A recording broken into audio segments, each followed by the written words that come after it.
UCP, you all had made it out of the woods only to discover that the real Allie had not come out Oh, you with gotta you. do the intro. Oh, shoot. All Yes. right, all right. I got the order of them confused. Ugh. Okay. The blood of the covenant, thicker than the water of the womb. Welcome to QCP.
Last time, on QCP, you all made it out of the woods with a fake Allie. You eventually recovered the real Allie. There was a beautiful moment between Pippin and Ray on the nature of loss. And then Allie and Tethys had some discussions in the night. So we come upon a new morning. Tethys has gone to once again find and interrogate Potato Petunia, whatever the cat may be. And so I do believe all of you had things you still needed or wanted to accomplish in town, and I do have Oh, a yes. checklist. So, Allie, you had 2 orders of business, if I believe. Yes. So I believe Allie definitely wants to go back to the bookshop and thank Hans for taking care of Aurelius, and then take another look at that ledger because she had some ideas about it. And then, depending on if there's time, something Shiro said sparked her memory as well. So she actually, in the morning, if she's not called away, she's going to go through her backpack and put something in one of her pockets before going down to breakfast. And Aurelius, of course, is on her shoulder. But I think she will have breakfast with everybody before she heads out into town. Okay. As you all, whoever decides to come to the breakfast table, the mood is quiet and somber. Oh, is Grace there? Or Will? E- Everyone is there, Okay. including Lara. And me? Am I If done you getting ready? you tell me, does Marcellus feel sufficiently primped for breakfast? He is, indeed. Mm-hmm. So then, yes, he is at the breakfast table. Oh, I do think, given the state of her blue dress being torn and everything, Allie, um, rather than wear the hideous green monstrosity again, if Ada is amenable, she might have to borrow something from Ada. Yes, absolutely. Ada, Allie, you find is more than happy to loan you anything you'd like. She's rather excited about it, but like trying to contain it. Like she doesn't want to be weird, but she almost like she's getting to do a sisterly thing that she's not gotten to do before. Um, and Allie will probably take a dress. I don't think Ada will mind terribly loaning a dress. Ada doesn't seem like the type to be stuck in them too often. No, Um, Allie, I will say they are all at least 20 years out of date, though. That part matters less to Allie than the fact that it fits and she won't trip on it. Because It Allie is. matters more to Marcellus. Mm-hmm. And Marcellus has no idea there was a fake alley afoot. Probably not. Like, literally, as I'm far sure. as he knows, I'm sure he fell somebody down told the him. hill. Did they? I was in my room. Did anyone tell me? Was it? Ray and Pippin, did y'all? About Did the y'all? About the fake alleys? Anybody told Marcellus? No, he was too busy. He wanted to primp himself. Oh, so no, Marcellus does not know presently that there was a fake alley. So at the breakfast table, then this will be great. Allie will kind of sit down and go, So, to be honest, I have absolutely no idea what you all discussed yesterday. I'm assuming you all have been filled in as to what occurred in the woods. Allie, dear, did you bump your head when you fell down that hill? And good God, what do you have on? I'm wearing one of Ada's dresses, and clearly nobody noticed that the wrong Allie went back to town. So there was that. We were going to have to find a system in place to make sure we are who we are supposed to be. Marcellus, at that comment, Ada I'm was sorry. crestfallen. Full stop. Did you just say another alley was around? Oh yeah, that's right. That did happen.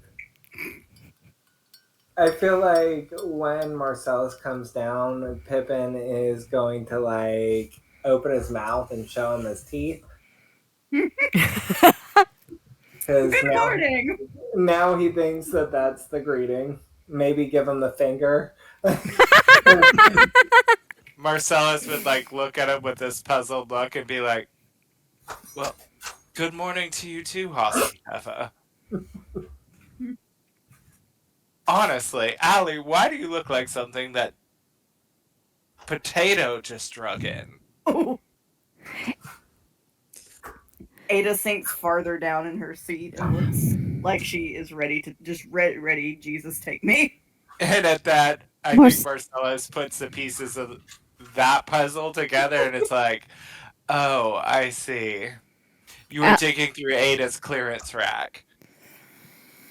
Oh, Marcellus? Marcellus, let's try a little experiment. If you can't say anything nice, keep your trap shut. And she's actually angry right now.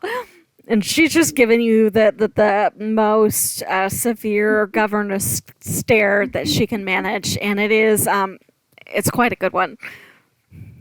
Well, I think once you see what I've got in my room for you, you'll turn that frown upside down. Because he did pick up all the dresses from the tailor. She's just giving you the side eye. I think you might want to rephrase that. He perks up one eyebrow. Do I, though?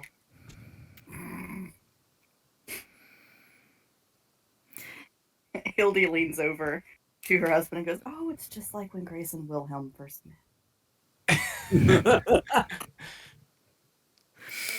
And go ahead.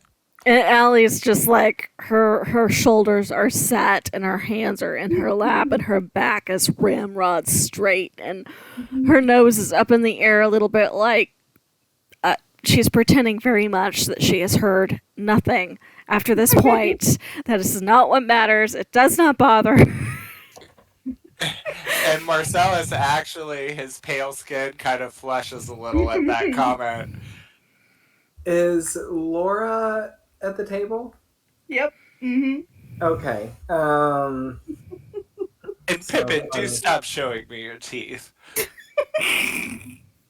He's like, Laura's now trying to figure out how to give the middle finger like Pippin. yeah, and Pippin's, he's only got 4 fingers, so what was he really doing? No one really knows. He's holding up a finger. He can only cast Mage Hand to flip people off. And I feel like when he says, once you see what I have back in my room for you, Pippin's going to cover Laura's ears. Anyway, back to my original question. You all did fill them in as to what occurred in the forest, correct? Excuse me, can I be excused from breakfast? Laura, like, scrapes her fork across her plate. Oh. And Grace is like, Laura, honey, you haven't even eaten any food. No, you have to stay and eat. Oh, boy. Laura, why do you want to eat? Huh? Why do you not want to eat, Laura? I'm not hungry. I had a midnight snack I stole from the kitchen. And at that, when she said midnight snack, Marcellus's eyes get big, and she says she stole a snack from the kitchen, and you hear him like let out like a relieving sigh. Like, oh my god, who did she eat? Never Where's Potato? The tensest breakfast in the West. mind. Well, of course we did, Ali. The only person we didn't tell was Marcellus. Clearly. So anyway, Grace begins to shovel food into her face. apparently a few things did go wrong as they got something that was not me out of the woods with them, masquerading as me. Clearly still not pleased that that even occurred. It was pouring down rain. Do you honestly think anyone was stopping to check your teeth? When I took the time to check everybody else's, every time anybody else got separated, you didn't think that it was a good idea to check mine. It was a matter of seconds, darling. I would rather be soaking wet and have a head cold than have the wrong me come out of those woods. I don't know. Her mood seemed a little bit better. Ugh. I had a thought. So that we can all, like, be happy about this. Oh, God. What was the, my brain's not working right now. And I don't know if I have it written down. What's, like, the matron of the family's name again? Helen. Helen, okay. She's at the breakfast table, right? Yep, she's at the head of it. Okay. Mount St. Helen sitting there at the head of the table. I'll look at her and go, I have a question. Can the doppelganger like people from the people who do can the beings from the forest replicate everything about someone? Or is there more than just teeth and fingers that can be like if I have a unique item on myself, can they duplicate that? Usually, what we see come out of the forest is a very imperfect copy. Besides the teeth and the fingers. The problem is that this didn't come out of the forest, this came out of a mirror, Ray. A mirror in the forest? Did they not tell you that either? Helen looks interested. Wait, what? Who did the mirror belong to? The hag. There was a hag in the forest. Yeah, we killed her. Didn't we tell you that much? I. And then the forest resurrected it, and we killed it again. Mm-hmm. Charming. Or rather, something else resurrected it. I'm not sure it's the forest. I think it was the entity. Would Allie be smart enough to put two and two together here? Yeah, I think the spirit in the forest basically said I resurrected her because she didn't suffer enough the first time. Okay, so she would know it was E. Mm-hmm. Helen just kind of shakes her head. Anything that dies is better off left dead. And kind of looks at Marcellus. But like in her seat, y'all see Laura kind of like shrink a little bit. Oh, dang. Who said that to me? Helen. Oh, Allie will hesitate and look over at Laura, like trying to gauge how much was shared and if Laura shared or not. And I don't know if you need me to roll an insight check or something, or Because she wasn't there, given, so she wouldn't know. given the way that Laura is shoveling her food to try to get away from the breakfast table, Allie, you're smart enough. I think you can deduce that a lot of things have been left unsaid. All right. Generally speaking, I believe people should have the choice on whether they want to know everything or whether they are happy with the current results and want to leave things lie. I can tell, based on things that were left out, the way I was left in the woods, and the behavior of certain people at this table, that not everything was shared. I am willing to do so, however, I do not want to overstep, so if you would rather not know, that is your choice to make. I feel like Pippin would look at Laura and be like, maybe, will you show me your room, Laura? Yeah, Mama, can I be excused now? And Grace is like, yes, fine. Okay, you ate enough food. Go if you want to go. And Laura's gone with Pippin. Pippin, she's practically dragging you by the hand.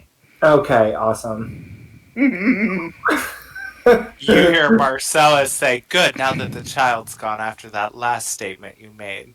If it weren't for your hospitality, someone's party invitation would be adamantly revoked. Marcellus, that is not a threat I'm Surprise. particularly afraid of. Not you, Allie. Clearly the old bitch at the head of the table. I mean, though I thought about it after seeing what you were wearing. Jesus Christ. I think that really sums up most of it. It's right there. Just...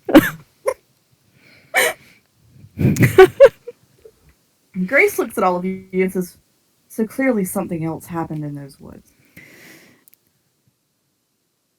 And again, I feel the choice should be yours as to whether you want to know about it or not.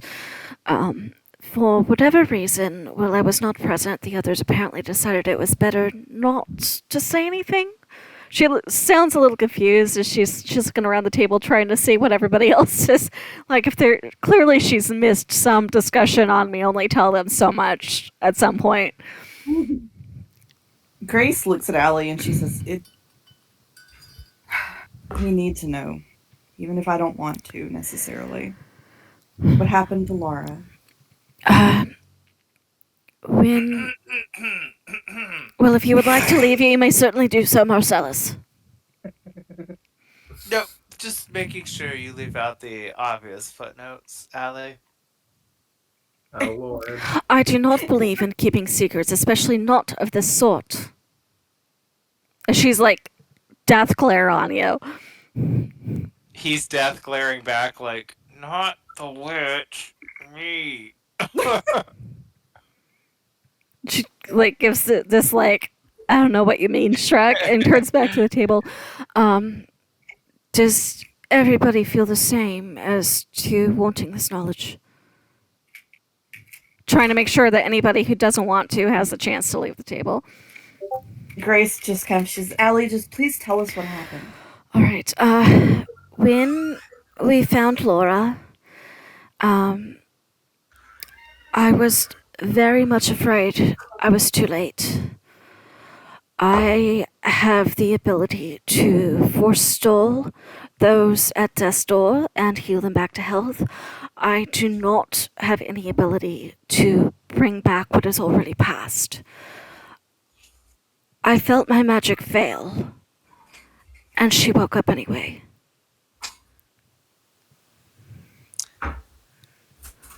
It is exceptionally quiet at Marcellus lets out another sigh.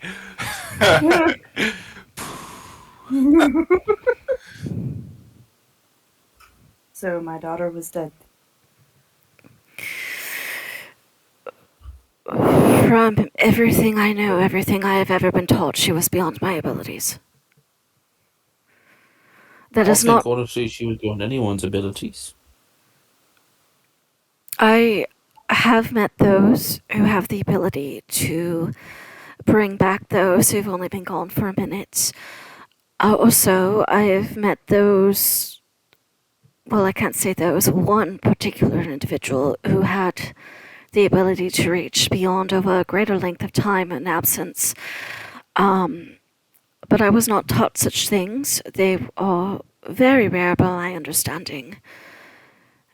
And if such a being did exist in the forest, I have an idea of who or what might have. Well, who, I don't really know what. And but Allie, just say it plainly.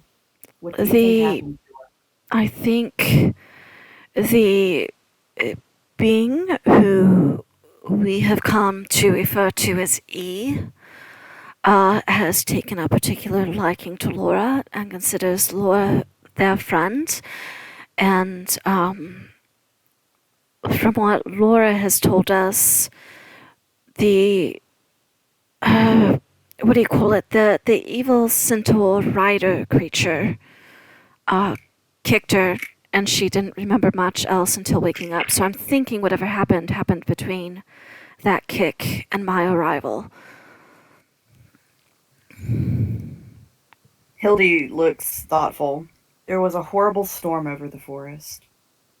I wonder if that's what happened. Or what. Helen just gets up and leaves the table. Say a word to nobody. Good riddance.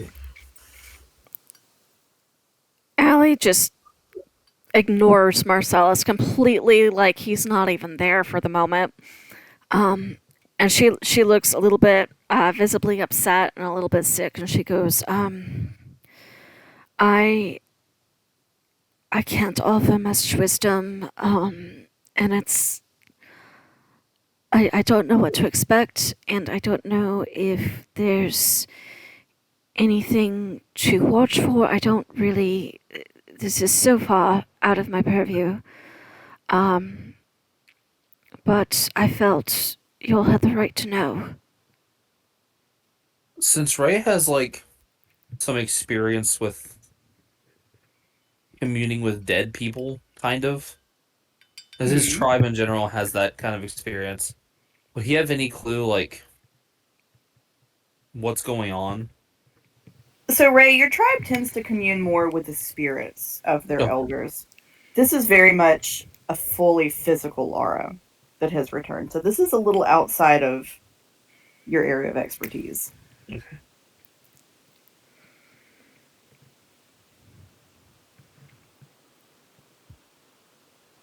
Marcellus would say, I have something I need to admit. Now that Helen's gone. I may have given Laura, please don't take this the wrong way, but a touch of my blood to make her, to help her regain her strength. I'm not sure what effect that may have, but I couldn't do anything else, and I had to help. Grace.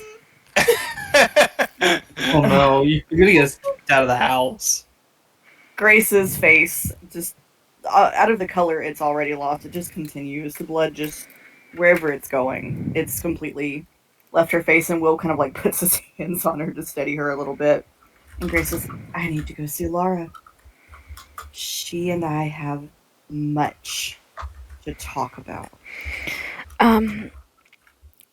Before you go speak to her, I do want to, on her behalf, she was very, very adamant that she did not want you to worry about her, and I think she was more scared for how you might react than what had actually happened. She's 7. She's tough for 7, and maybe she just needs a little time. She's in good hands with Pippin. She shouldn't have to be tough for 7. Well, tell And that to the forest around this quaint little town. Oh, I intend to. And she is up, and she is off at the fastest a heavily pregnant woman can go. Oh, this is tumultuous. Just don't get your womb water everywhere. She does not hear, and that's probably a mercy for you, Marcellus. If Marcellus is close enough, Allie's gonna kick him under the table. He's sitting right next to her, so. Yeah, you get her heel on your shin pretty quickly. Ouch. Hildy kind of like just slumps forward and puts her head in her hands. A while ago that we received a prophecy. The forest would take both of my children and my grandchildren. At least we got Laura back. And you still have Ada here. Is it written somewhere? Do you have the wording? No, it was told to us. Sorry, By who? it's a bit of a... Our family on the continent has someone who, when a member of our family is initiated in, they receive a prophecy. That was mine when I married. Well, I'm sorry to hear that, but Yeah. I'm glad Laura's here. I will say, you do have Laura back, so take does not necessarily mean no return. Trying to find, like, some kind of light. And prophecies are made to be broken. Ellie just gives you a look, like... Okay. So Hildy will stand up slowly and she'll say, I think perhaps and she'll look to her husband, Leonard. I think we may have much to discuss as a family today. Perhaps you all would like to spend some time in town. No, of course. I am sorry that I had to be the bearer of this particular brand of bad news. If you need me, I think I'm going to go to the bookshop. All right. Allie, before you leave the house, anywhere in that, come with me. And he like grabs her by the hand and snatches her up from the table. Prestidigitation, you are immediately as cold as she can possibly make it. Marcellus, I am perfectly capable of wearing a borrowed dress for a day or so, and I will be going on my way. No, come. No. You have annoyed me beyond an inch of my tolerance for such. It's best if you give me an hour or two before I see your face again. And she walks away. Can anyone tell me what I said? Marcellus, you said a lot of stuff that you probably should not have said. Everything myself. Everything wrong. And that's coming from someone who doesn't say things very right normally. Lord. Everyone's so sensitive around here. Well, I got a question. What do you mean by we're all sensitive? Because, like, a lot of the stuff that you're saying is like, I don't know how I say this. It's like questionable. Like, you're flirting with Ellie, and she knows she very clearly is not interested in you. Well, would you prefer I float with you instead? And he like winks at him. Wouldn't be the last time. I have great muscles after all. Yes, but you smell like livestock. I'm going to get Pippin. I'm gonna go find something to do. I'll make it up to Allie. I'll figure something out. She's wound a little tight. We all know that. Wasn't Helen on her way to Laura and Pippin? No. Helen went. She went to her own study. Oh. But Grace and a little farther behind her, Wilhelm, are coming to see Laura. Marcellus is going to skip past Helen's study and he is going to No. tie the doorknob shut on her. Just because. Oh dear. Because he can. Because he's Because Marcellus. because she said that terrible statement, so he is gonna either like wedge a chair under the doorknob or something to keep her in there for a little bit. Marcellus, you do see that as soon as you walk away from it, a maid goes and undoes your work. Smart girl. He would look at her and like cross her arms and do the little like tisk tisk like with his fingers, like She'd look at you. I'm looking out for your well-being, sir. well, at least somebody around here is. Excuse. Bless you. And Marcellus would head upstairs to Pippin. Hey, bouncing furball, where are you?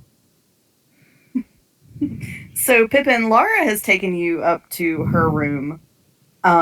She hears her mother's footsteps coming up the stairs, and she looks momentarily a bit panicked.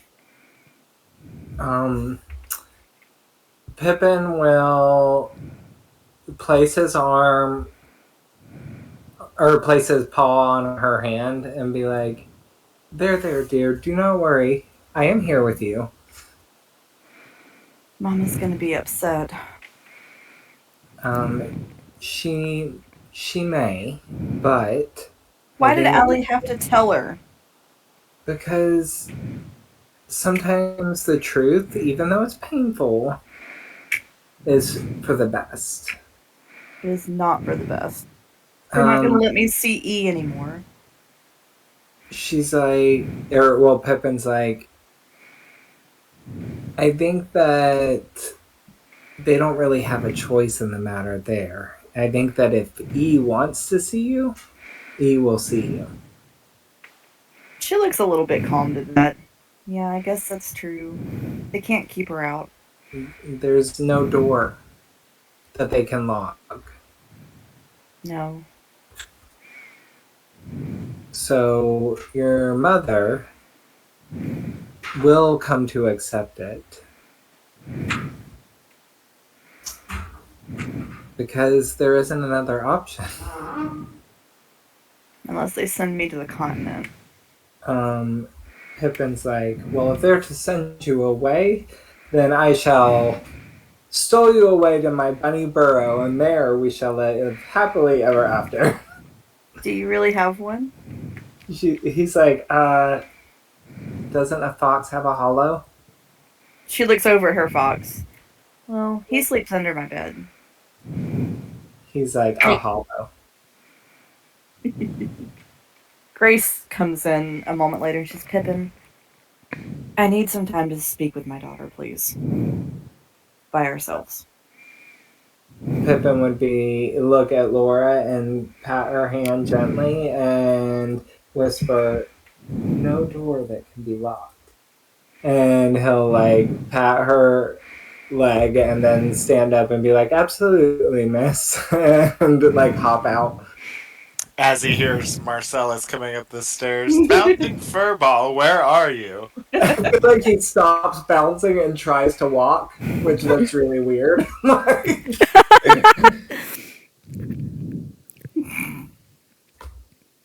Bless them. So all of you are very kindly but firmly turned out of the house for the day. Ugh. Or voluntarily leave in some cases. Or voluntarily leave. So, Allie, you were headed to the bookstore, correct? Yes. All right. Hans is there trying to sort all the things which can be sorted and really having a miserable time of it. So she'll knock on the door frame and kind of peek her head in. Mr. Voss. Oh, Miss Allie, hello. Yes, I know Ray picked up Aurelius the other day, but I wasn't sure if he had told you he was picking up Aurelius, and I didn't want you to worry. I was about to go look for him this morning. Is he okay? Oh, yes. gained a pound, I think, possibly, but I wouldn't put it past him to beg you for treats, even though he's clearly had food. And I did want to. And she starts looking around at all the little things you said Hans had made for Aurelius. Mhm. Clearly, you two have kept each other entertained. You are quite the Uh, craftsman. Oh, it's just leftovers. I hope I didn't overstep with your familiar. It was And just before he can finish that sentence, Aurelius has jumped from her shoulder onto his. oh. Well, He says very quietly, "I don't have the sling on." I'm not sure what that means, but he likes you. And Uh, as long as he likes you, I can't call it overstepping, can I? Well, thank you, miss. He seemed so lonely. I might have worn him in a sling for a day or two. Oh, he's got you wrapped around his tail, doesn't he? Aurelius.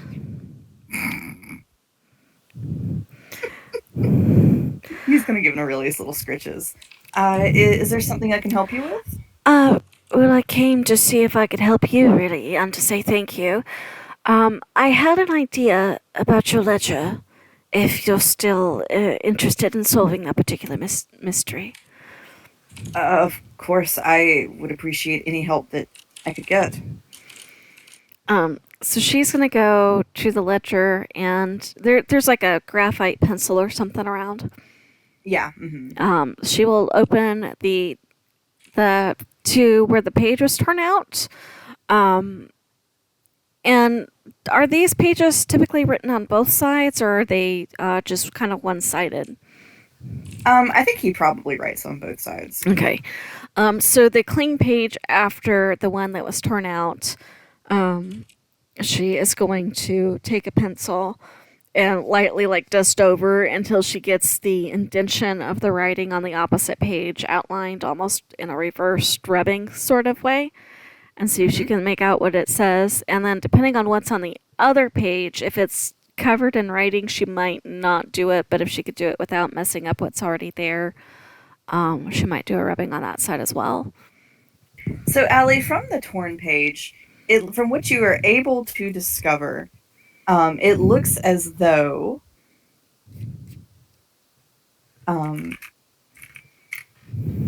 there's two books, only two books on that page, and they were both checked out by the Ainsworth family.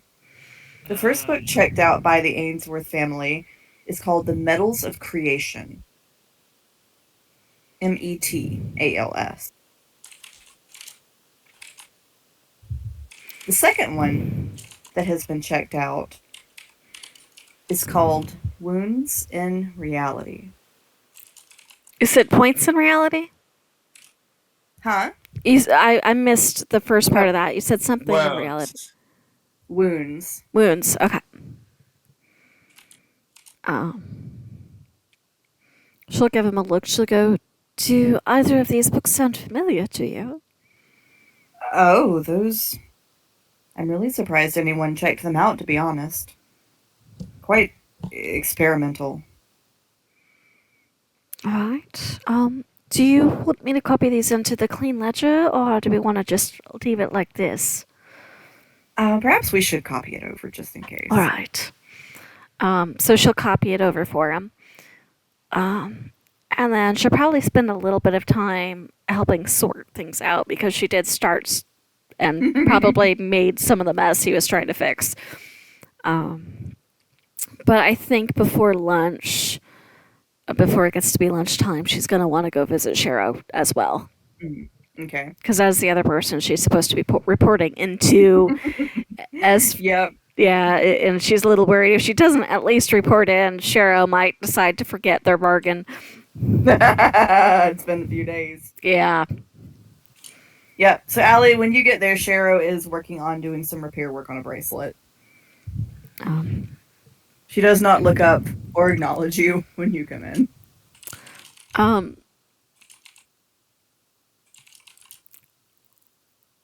I think Allie is just going to take the object she put in her pocket that morning. She's just going to take it out of the pocket and set it on the counter and wait. And now, what is the object? It is the goldfish globe that we discussed. I thought so, but I just wanted to double check. Yeah. Shiro, at the sound, Shiro looks up and she freezes when she sees that goldfish.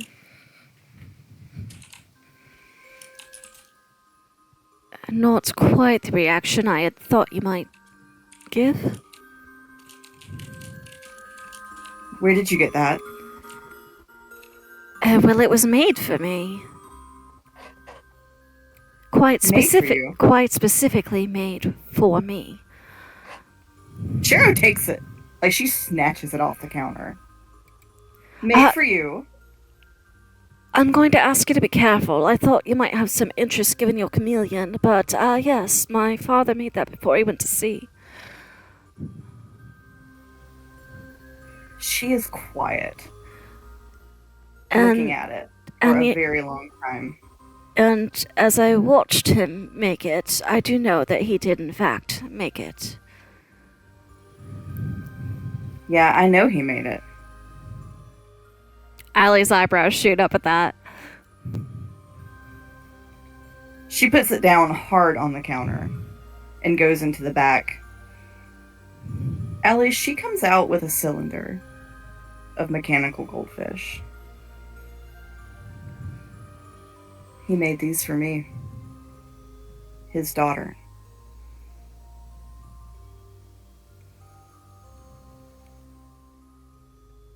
Allie just kind of freezes and looks at her for a very long moment and says, I thought you told me your parents had a distinctly different heritage. No.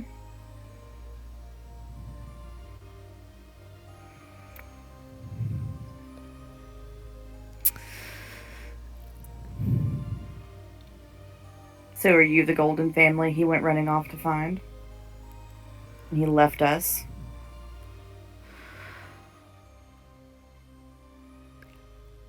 Given our ages, I rather think he left us.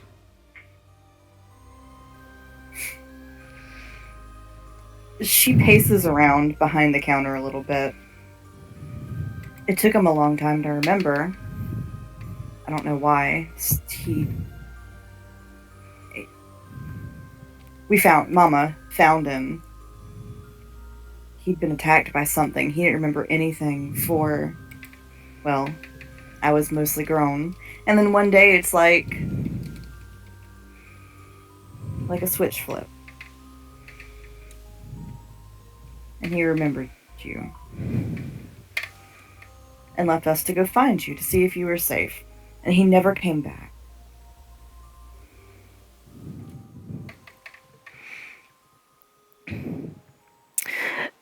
I'd like to insight check her.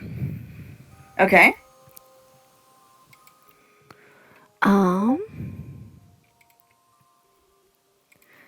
Find out which dice do I want to use for this.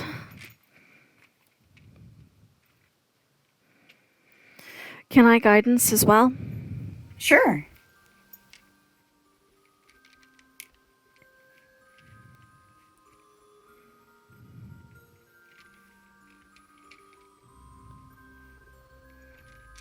If I could get the dice bag open, that would help.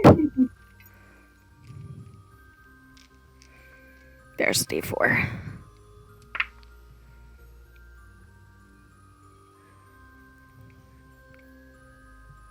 That is a 12 total. Yeah, she seems to be telling the truth, and she looks pissed enough that it's easy to believe her. Okay. Allie's not looking terribly happy herself. And she takes a couple deep breaths and goes, well, I suppose it's not a lie anymore then, is it? No, I suppose not. Shiro looks equally unhappy about it. But I am still willing to help out if you need anybody to help out, as we agreed. No, yes, actually, I do. Right. No, not like that. No. Listen, I came here looking for him. When he left us, he was going to find you and your mother, I guess. But he also knew there was a deposit. There's a mine here that has the metals that he needs to make these kinds of things. They're called the metals of creation. These specific stones and metals. They're fairy stories. They've always been fairy stories. It's what your goldfish and my goldfish are made of. Chameleon, same thing. Hard to get, but you get the right metal and somebody who knows the trade, and they can do it. Where do you think all the automaton people in the big cities come from? I've never pretended to know much about it. It was, I was very small when he left.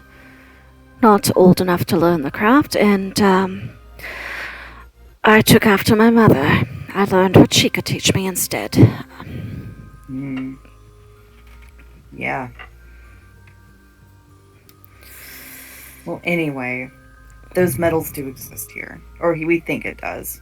But we can't get out to the mines because of that stupid forest.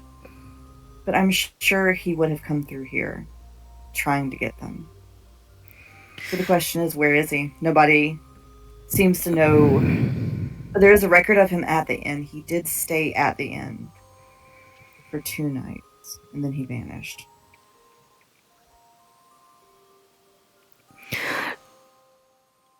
How long ago?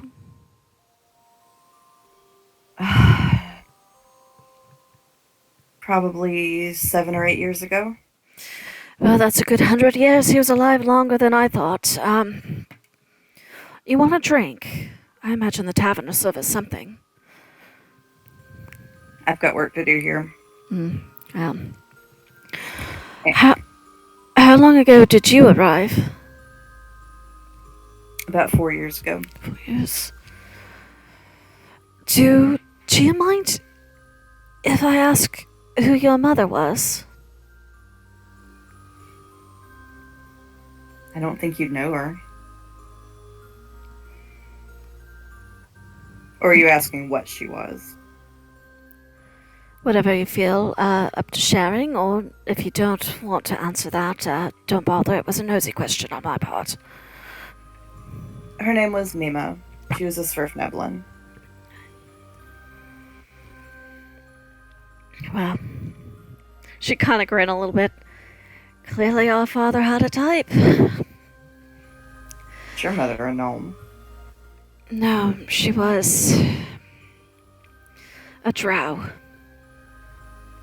Oh. Similar Yeah. coloration. Guess he did. Her name was Shadale. If it makes you feel any better, he really didn't remember her. Or anything. For a long time. We think he might have had a run-in with a mind flayer or something. At least something good came out of his disappearance, I guess. I'll take solace in that. And that I wasn't abandoned. No, you weren't.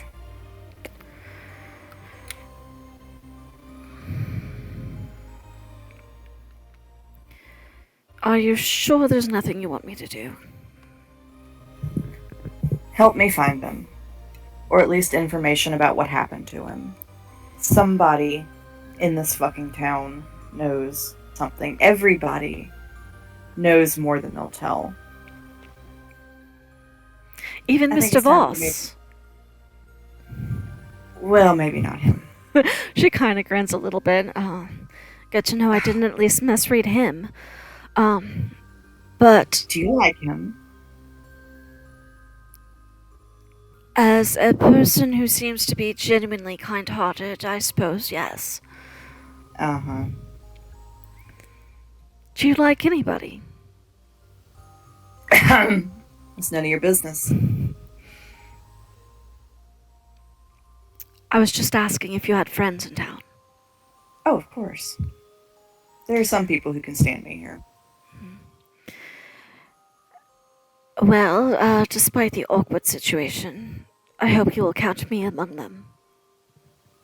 We'll see. But yes, there's too many questions that this new knowledge, I don't even know where to start processing this, but yes, I'll help. Thank you. Can't say I won't yell at him once we find him, but I'll help. I appreciate it. Cheryl, does your Yeah? mother know you're stuck here? We didn't part on great terms.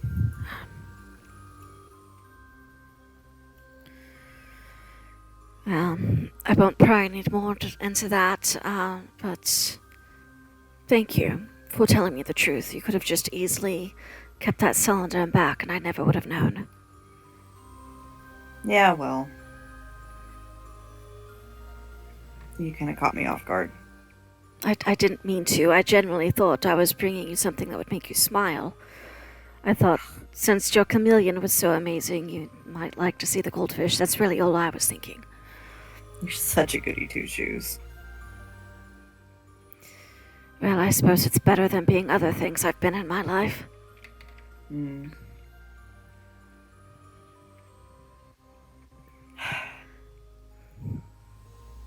Well, this is really awkward. I'm going to go back to working on the bracelet.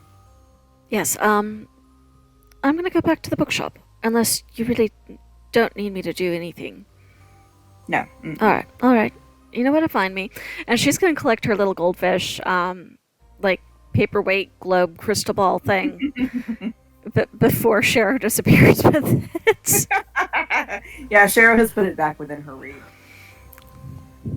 And she'll head back to the bookshop and start going back through the books.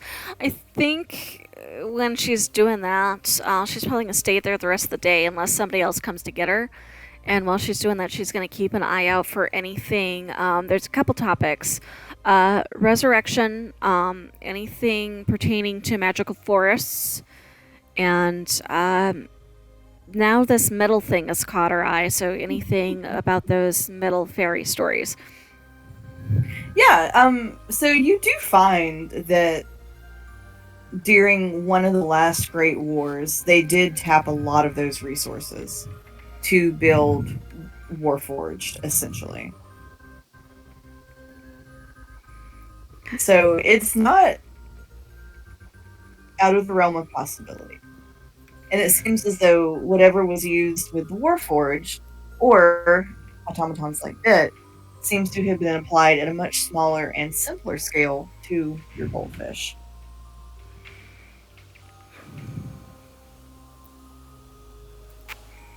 Okay. She... Actually, if Hans will let her, she might take that book back because, given all Ray's experience with Bit, she has a feeling that Ray may understand it more than she does. Mm-hmm. Yeah, he writes your name down in the ledger like a good boy. She'll sign it like she's supposed to. And I think she'll even offer to leave a deposit with him if he wants. Yeah, he would put it somewhere safe. So how much does he request so I can accurately record it? I think he's going to ask for a silver. Okay, so she'll leave a silver with him as a deposit. Mm-hmm.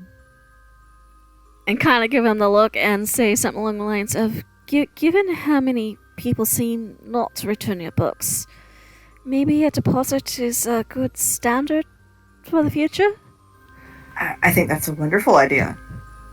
Not to overstep, it is your shop, but it was just a thought. Of course, yes. Yeah, so that's how she'll spend the rest of her day. All right. So, let me consult the list. Marcellus, what are you and Pippin up to? I would be convincing Pippin to come into the town to run some errands with me.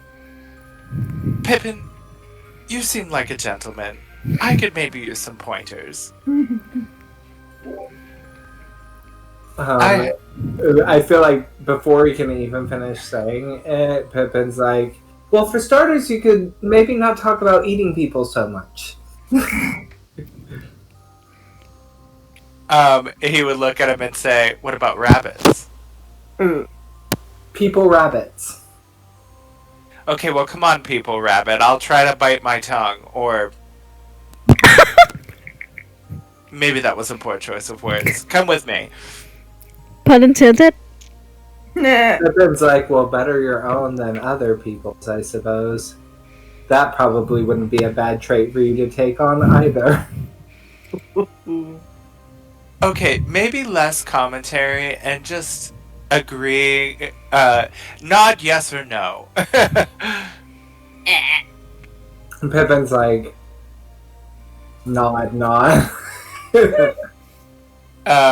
So Marcellus would first go to Allie's room and he would bring the dress and lay it all out for her on her bed before he leaves. On Ada's bed, because Yes.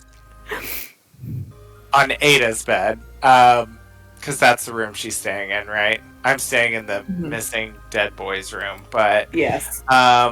So he would lay it all out for her, and then he'd be like, he would ask Pippin, like, what do you think? It's lovely, isn't it?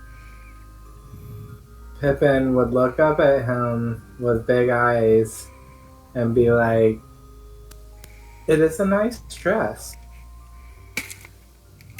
And he would, like, tug his little ear just gently and be like, okay, great. And he would say, I would say, how do you feel about picnics? Picnic. It's a nice day, and we can't come back to the house, so we might as well make use of it, right? And Pippin's like, what's a picnic?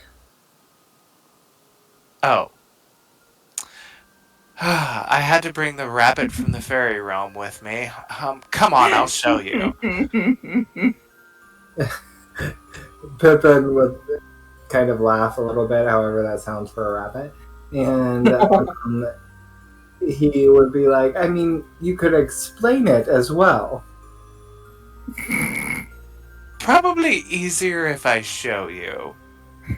It's like a nice, easy meal out in the sun on a blanket. Does that sound at all interesting to you when I say it that way? Pippin's like,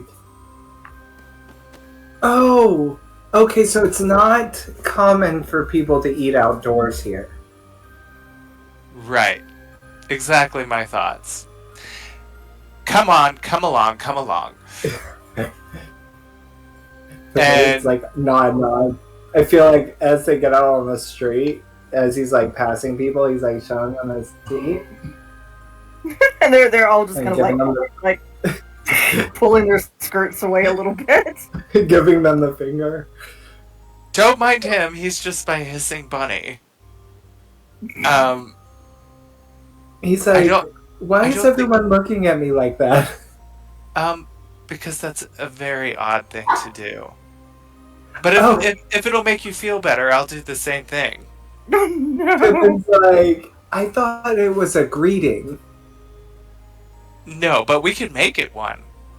I don't know that that's a good idea. And he looks back to one of the people like clutching up her skirt, like, what is happening here? And Marcellus would turn around and show his teeth to her too.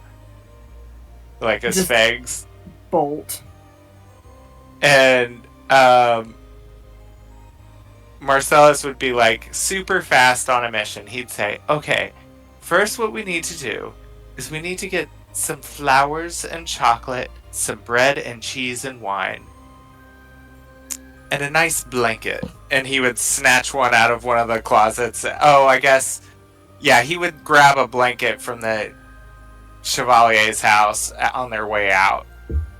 Okay. And he's gonna go by the general store. He's gonna get like bread and cheese and tea and wine, some chocolates, some flowers. Oh, so Marcellus Coyote is there, and he just kind of raises his eyebrow at the assortment, and he goes, "Ah, who did you piss off?" Oh, take a number. Hmm. I'm really making an impression in this town. Yeah. Speaking of impression, how's the party RSVPs going Um, we're working on it. I'm planning on a masquerade ball. We'll see how it comes together in the tavern? in the tavern. Okay. I've already got the approval from the tavern, so now all we need is guests and costumes, and it'll be a blast. I think it's just what this uptight town needs, if you ask me. Okay. Exactly what this town needs in your professional opinion. He's not, and you see Marcellus, he is more teasing you. He doesn't look like he's being mean. Yeah, because he. Oh, wait. No, it's the post office son is the one that I kind of flirted with, too. That's him. He Okay. does. He wears a lot of hats. Okay. He said, "Don't worry, you're still invited." Oh, it's not me I'm worried about. And then he looks a little bit more serious. Just Don't say be careful. If I hear another person tell me to be careful in this town. manage your expectations. I wouldn't have gotten where I am today if I had anything less than my own expectations. I'm just warning you ahead of time. I feel like Pippin is just, 3 feet below them, head going back and forth, just watching the exchange. Like, Coyote kind of leans over the counter a little bit once he catches sight of Pippin's ears. He's like, "Hey, who'd you bring?" Show him your teeth. Pippin would look at him at that and be like, shake his head and extend a paw like up and be like, "Pippin White Whiskers at your service, sir." Ah, you're a tiny thing. I feel like his ears go down. He's like, "I am actually quite large for a herringon." I don't reckon I've ever seen a herringon in my life. You take it easy out there. Don't talk to the Bancrofts. They like hunting a little too much. At least you didn't say be careful. And if you saw this one with a gun, I think the Bancrofts would be the ones worried about hunting. Well, they all kind of have guns too. And he would check out for all the stuff and say, "And make sure you get those invitations out." They've been out, my friend. They are out in that world. Well, have you gotten any back? No, don't answer that. Wait till a couple days before the party. The excitement's too much to bear. Okay. Yeah. He Marcellus puts a finger over his lips, like, don't say anything. He just raises an eyebrow. He charges you a gold for everything. All right. Oh, how is your penmanship? Pretty good, unless you ask my mom. So he would grab a card and be like, "Could you pen something for me? My handwriting is atrocious. I'm a politician, you know." I thought that was doctors. Well, both. Alright, what you need? Dearest Allie, sometimes my mind gets ahead of my mouth, and I do apologize for ever making you feel uncomfortable.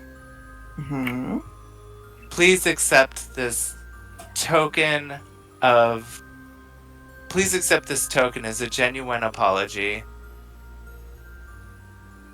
And I hope that you don't look poorly on my character. Sincerely, Marcellus. Marcy. Marcy. You are a politician. And he would wrap up the flowers, grab all this stuff, and Azazel's just like helping carry the letter. Like he takes the letter and puts it in his little top coat. I love it. And He looks at Azazel. He's like, oh, man, you are just traveling with all the half pints today. Azazel is also very large for a hellish minion. Aren't you, Azazel? And he like puffs up and acts all tall. Yeah, my mom used to say that about me too. Which part? The hellish minion? Yeah. And Marcellus would be like, just my kind of guy. Look at you. And he would gather up all this stuff and say, see you at the party. You'll see something, alright. Oh. I didn't say it was clothing optional. You didn't put that on the invitations, did you? He just laughs. He's like, that's not what I meant, my man. And he would like turn around and be like, okay, Pippin, can you carry any of this? Pippin's like, okay, but no more half pint jokes, and I'm not your handmaiden. And he takes them. And then they are going to go to, you see me pinging the map, this little hill underneath the tree behind the police station. Oh, okay. And they're going to lay out the little blanket and everything. And Marcellus has like his glamour weave that he is going to glamour with an appearance that he will let that happen when it's gonna happen. Ooh. Pippin's like, Mr. Marcellus. Yes? Is this for Lady Allie? This is for all of us. I thought we could all use some time to blow off some steam. So we're going to get together and we're going to sit and we're going to relax after being nearly torn to shreds by a candy witch in the forest and saving a little girl. Pippin's like, okay. And Marcellus would say, Azazel, which actually when I leveled, I got the what is it called? Sail, the chains, the Pact of the Chainmaster? Pact of the Chainmaster, yes, thank you. Makes you familiar way better. Yes. So I'm gonna say, Azazel, go round the others up for me. And he's gonna send him to go find the other two and bring them back.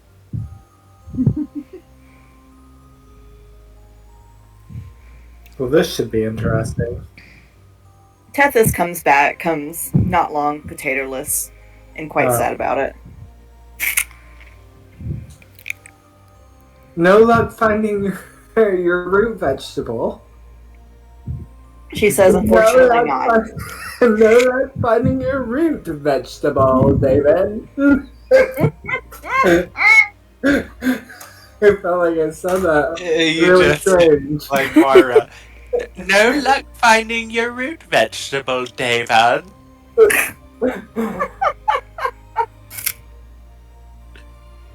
Ew. So do Ray and Allie show up? It Are you depends. two taking the invite? it depends a little bit on how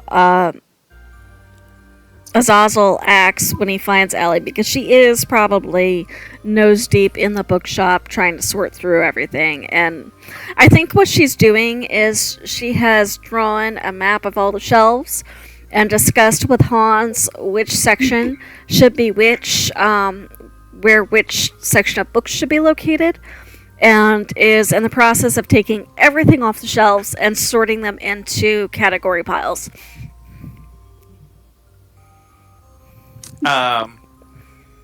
So Azazel would come up to her, and he'd like pull his little top hat off as gentlemanly as he could, and sort of clutch it to his chest and bow, Oh my god. Oh.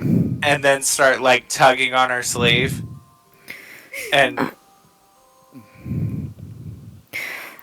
he would pull out the little letter and hand it to her.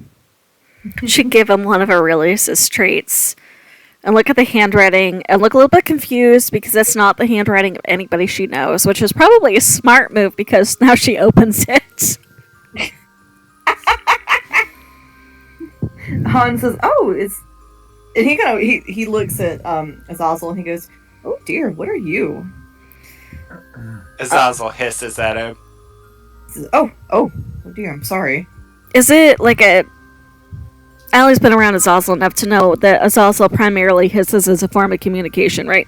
Does it seem like an angry hiss, or does it seem like just a responding hiss? Just him hissing and spit, just like he does. She'll look at Hans and go, I think that's really the only sound it knows how to make. Do you think he would like a treat? Aurelius does still have a very small amount. Generally speaking, anything Aurelius likes, he seemed to like as well. He's, to Marcellus, if you've met him. I'm sorry if you have, but he's Marcellus's familiar. Okay. So Hans will go into his, little drawer behind his desk, and Allie, it's not a small amount of treats. You don't know how long those treats were going to last, Aurelius, but there's a significant amount of treatage. She tries very hard not to look like she's seen exactly how much is in there, and she's got that like trying to keep a straight face but slight smile thing going. And Azazel, he does get quite a bit of sort of a nice, like a caramelly candy, a bit like Werther's.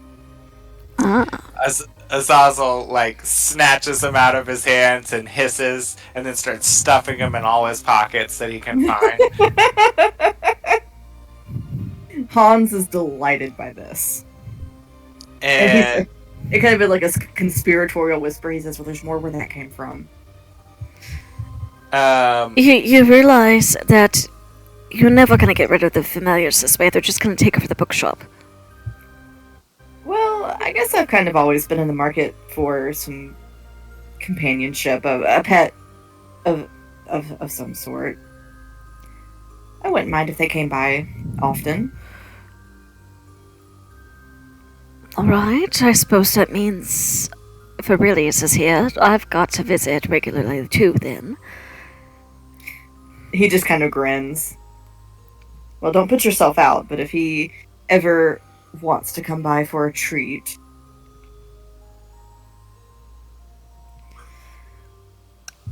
I can hardly call it putting myself out now, can I? He looks very pleased at this. He's like, I do deeply appreciate what you're willing to do for the bookstore. Mm-hmm. And me. I know I'm a bit of a mess.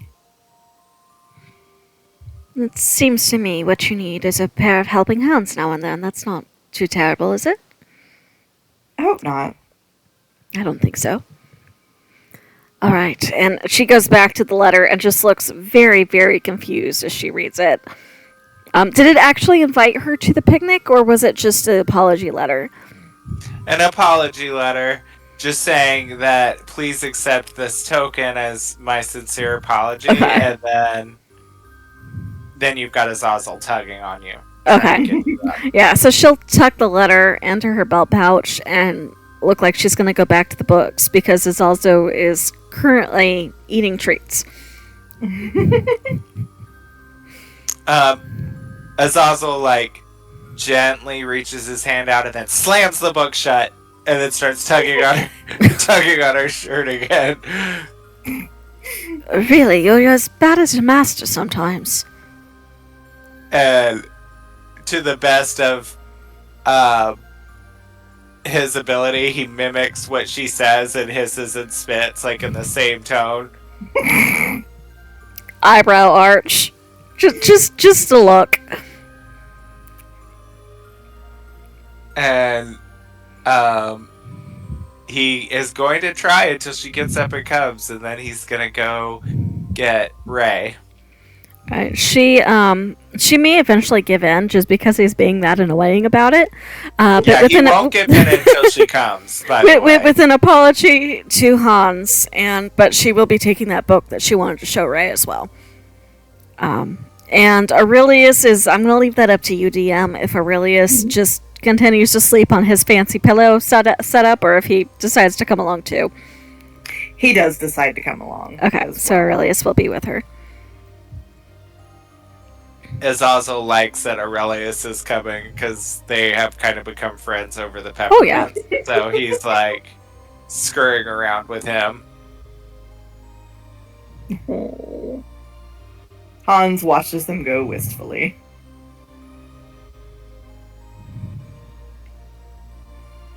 And then Azazel flies off to go get Ray. Ray, what have you been up to? I know we talked about possibly him going to learn to draw from someone, but I don't know if he has enough time for that right now. I want to be super frank and say I need to do just a little bit more prep with that. I forgot about it. That's fine. But we will make sure it happens. I will put it on my list. I will, but no, it's on the list. I will make sure I'm ready for it. Okay. But I think I know what I want to do with that. Well, I know for one, I definitely need to go find a big, pot of some kind. A plot? A pot. A pot. Like a big... Oh! Yeah. Because, I would like to create my alchemy jug. Are you looking for a clay pot or like a metal pot?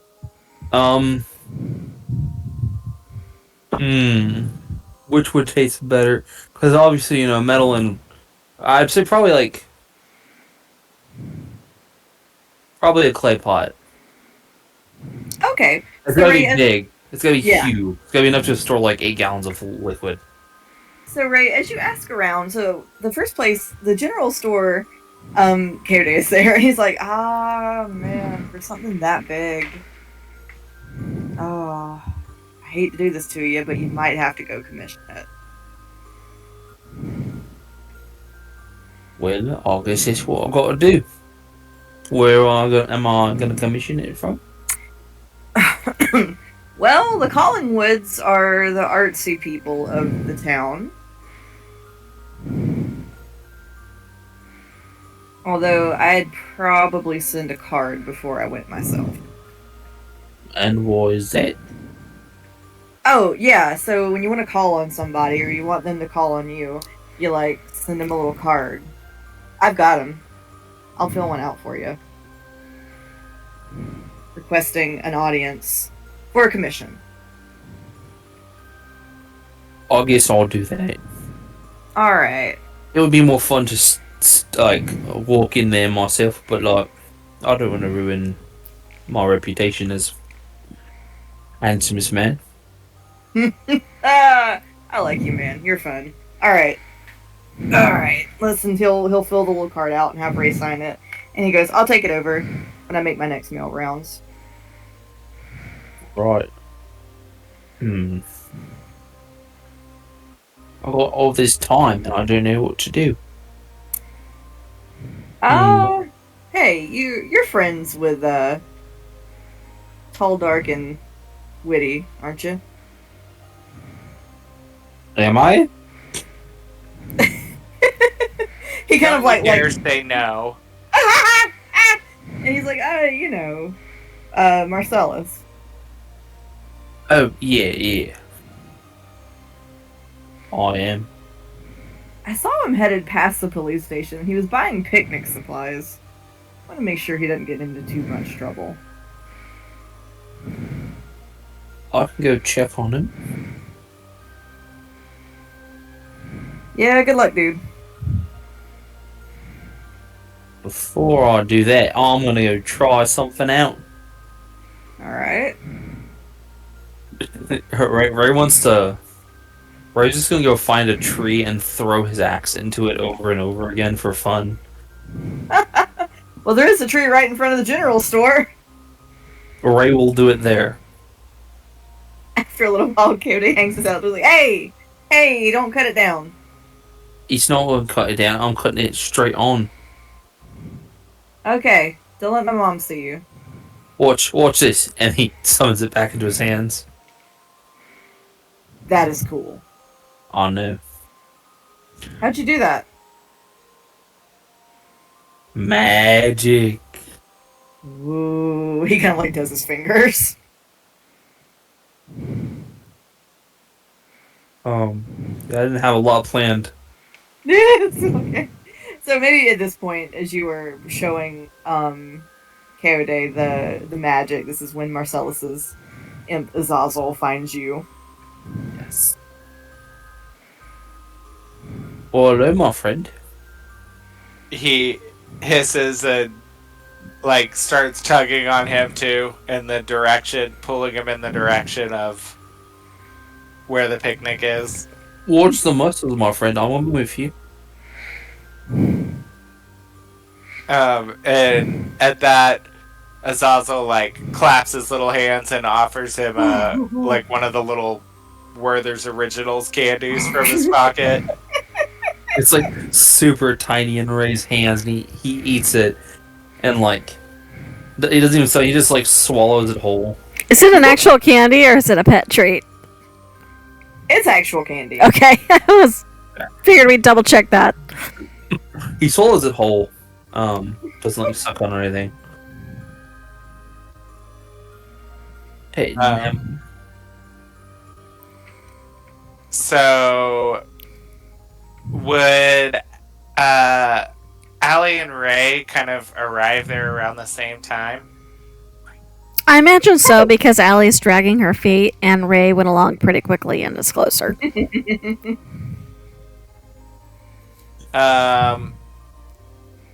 He would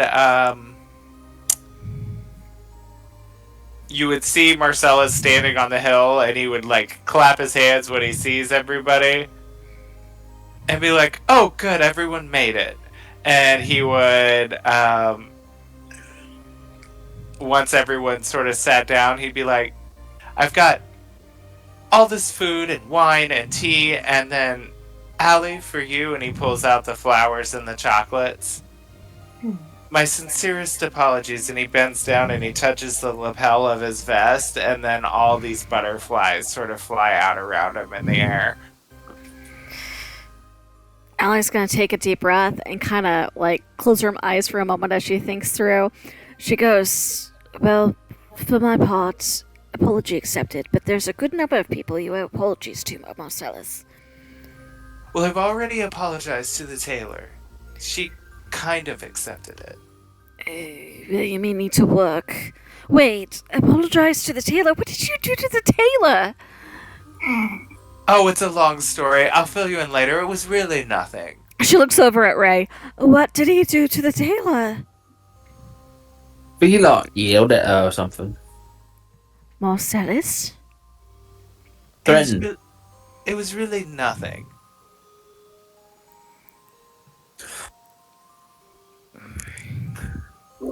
Oh, do people typically apologize for nothing?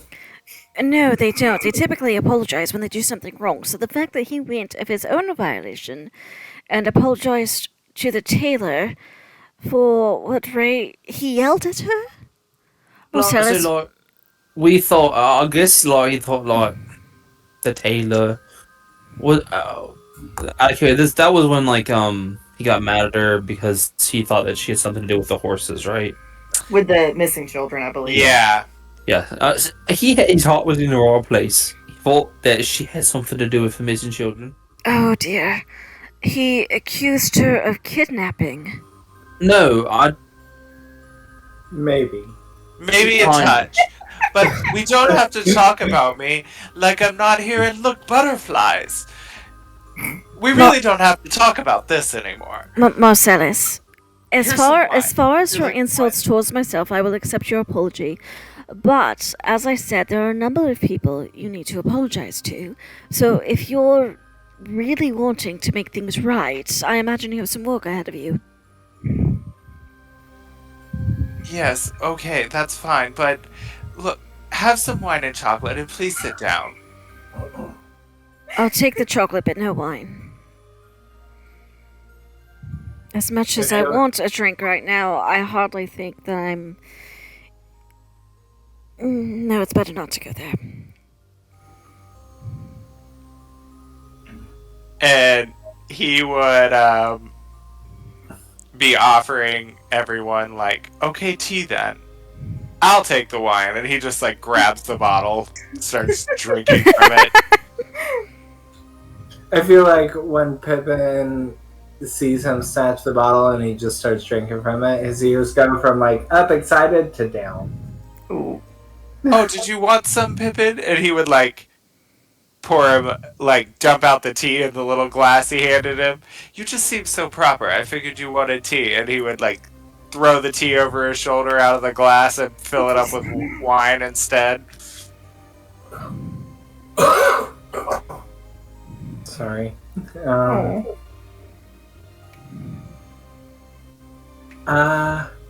Pippin's like looks at the bottle that he was just drinking from into the glass and he's like, "Thank you." Oh. I imagine Tethys probably wants wine too, knowing the character. Yup. I'm gonna have to wait. I just talking to Tethys. I'm gonna be making a giant jug that cannot overflow with drink. That sounds amazing, because this bottle of wine is not cheap. Something tells me they don't get it very often here. Oh, yes, Ray, I picked up this book. I thought it might be one of your interests. And she's going to hand the metallurgy, is that the way to say it? Whatever that book is, over to Ray. Oh yeah, the living metals or something to that effect. Yeah. The metals of creation. Yes, thank you. The metals of creation. Interesting. Where did you find this book at? In the bookshop, where else? I did put a deposit down on it, so we do have to return it. Unless you want to keep it, in which case you can just give Mr. Voss the remainder of its cost. Let me read it while I consume this fine meal. So Ray, as you read through, some of it is, even if maybe you didn't necessarily know a lot of the technical terms, or maybe you did, this tracks with what you knew from bits. So metals using Hisicure, Star Metal, Ognimani, and Amaratha are all brought together to create things capable of what is essentially life. And I will put those names in the chat for anybody's record keeping. And for the record, do not put Helen on that apology list.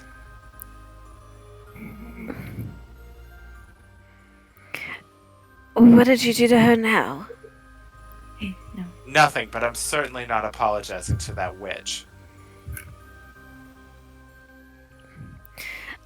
I'm going to give you the benefit of the doubt and presume that she has said something you disliked again as much as you said something she disliked, in which case we can say it evens out.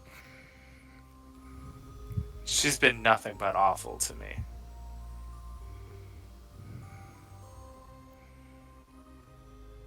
Alright, well, I'm staying out of that one.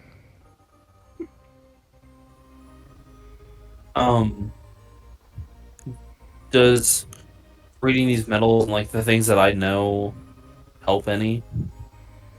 Help in what way? Like, does it? I don't know. 'Cause I know Allie was trying to find some information. Like She would I know not she have said, shared. She did not share anything about her okay. conversation with Shiro. Well, I do know that these are what Bit was made of. Mm, it's an interesting book, I can say that much.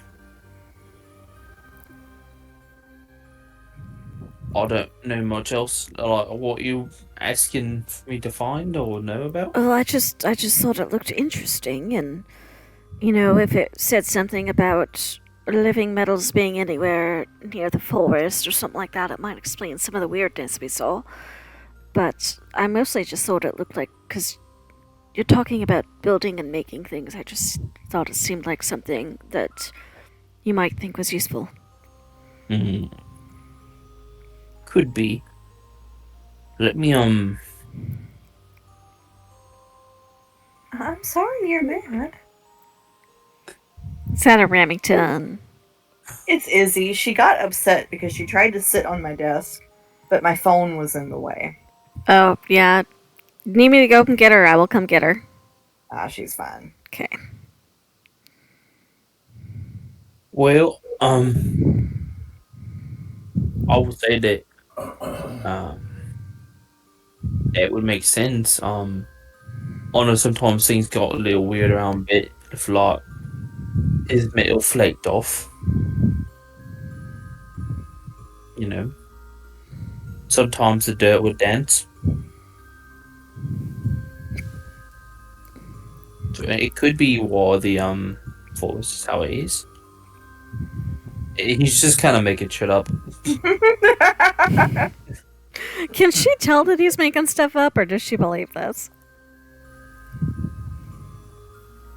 You can insight check him. I if you could. like. Yeah, because it seems like, she's supposedly supposed to be good at reading people. We'll see what the dice say. Ooh, I've got a question which I should probably message. Ooh. Probably didn't roll very good.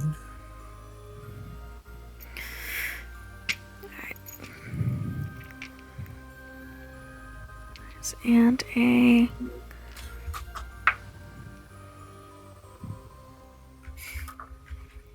And...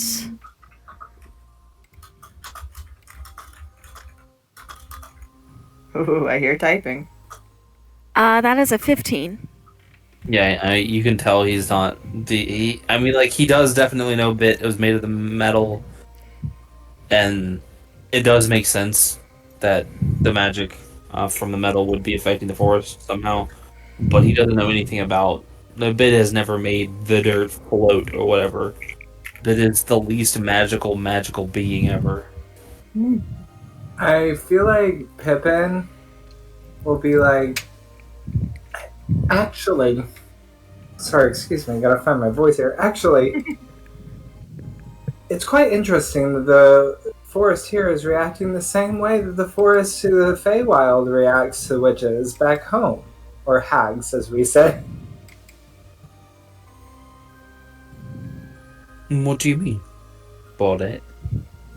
Pippin's like, well, back home, the Feywild, when an exiled Fey is sent to these woods or excommunicated, their magic, it sickens the land, it blights it around them, it warps everything.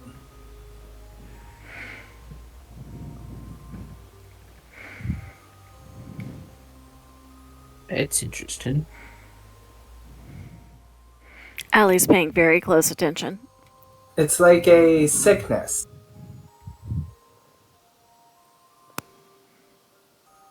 I'd say, did you see her teeth? I feel like Pippin doesn't know enough about magic to really think too much on like the meaning behind it, but he's like, I do wonder if perhaps some of the magic is the same. I mean, did did Pippin ever share with the party that he knew what Laura was? Oh, I don't think I ever got the chance. Oh. So Pippin, actually, and that's kind of the perfect lead-in. Thank you, Sam. Pippin would be like, I mean, I'm seeing magic here that I only see or only imagined was back home. But here I am in a different land, a different world, and there's a fairy fox. What do you mean there's a fairy fox? You all didn't see it. The young miss, Laura.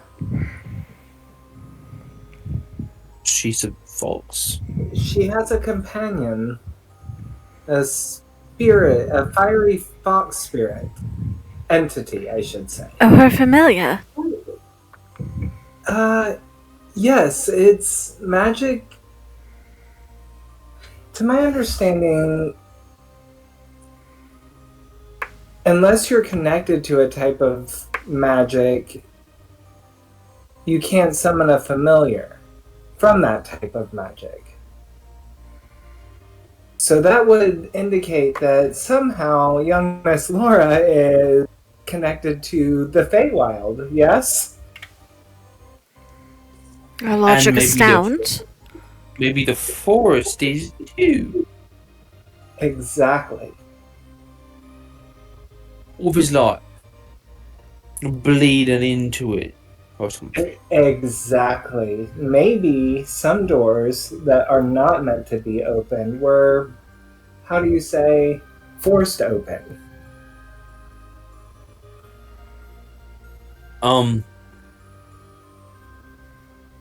Would Bit have ever told Ray about maybe where some of these metals usually come from? Like, do they ever come from other planes? Would Bit have known that? No, I don't think Bit would have. Does the book have anything on where these metals usually come from? Yeah, so the book says that all of these metals, to as far as the writer knows, are all found in this plane. Okay.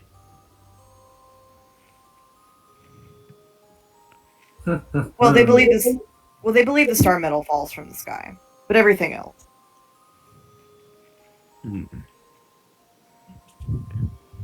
Well, that might give us a little bit of a puzzle, knowing that, you know, the force could be of the Feywild somehow, but like,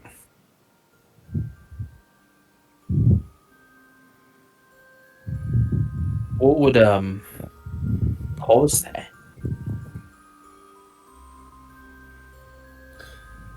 I don't know. I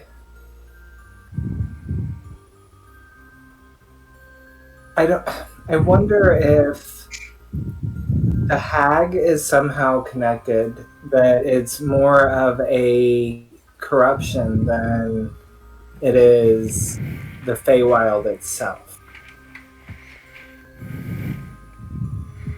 Maybe the hag tried to bring it with her? I don't think the hag had that kind of power. I think it's something else. What about that one red lady? I think the forest is stronger than either of them. I think the forest, whatever is the mechanism behind the forest, the organism, the deity, whatever it is, I think it may be even stronger than E. And in my personal opinion, E is quite possibly the strongest entity that we've met within those leafy boundaries. Precisely the same type of entity that could open a door that brought us here in the first place. I don't know what type of use we are supposed to be to the forest. We're far more likely to meddle and get in the way. Well, something brought us here for a reason. It wasn't just arbitrary. Is there any chance we're supposed to meddle and get in the way? Or the Force wants us to save the people of this town somehow. Or if something else wants us to stop the forest. Could be. And she's gonna got her hand kind of under her collar on her holy symbol. Allie, what if you did like a reading? Can't you like read for a specific purpose? I can certainly try. You could see if maybe the forest itself, or if someone brought us here, maybe. Okay. So she's gonna get her cards out. I need to get my cards up. Well, whoever it is that brought us here read their tea leaves wrong, because they obviously don't know me very well if they thought I'd be of any use in a forest. And besides, there's no one I can eat here. Marcellus, would your patron have any reason for you to be meddling?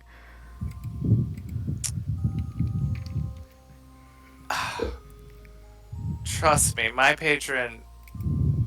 If my patron brought me here for any reason, it would be to cause more trouble. Marcellus, you summoned the illusion of some butterflies earlier, did you not? I did. Is your patron not usually associated with moths? Oh, let me see, actually. Let me make sure that I'm not crazy. I don't recall reading that. Hold on. Remind me of his name real fast, or either out loud or through chat. Sorry, I'm trying to find my cards so that Allie can use her cards, and I don't. Oh, sorry. It was. Here it is.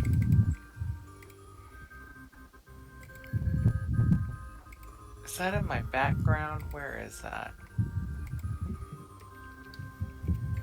I can't remember where I put my patron.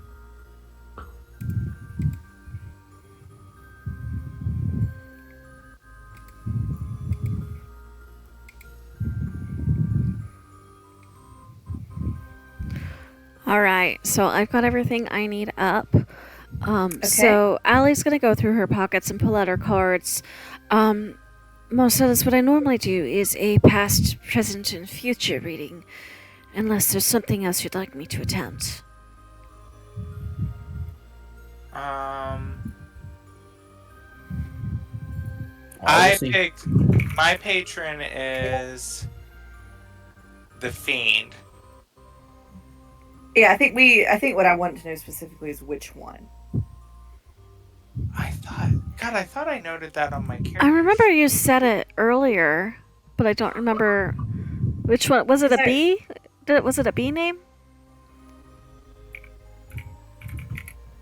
Was it? I remember because I really liked the theme associated with that one.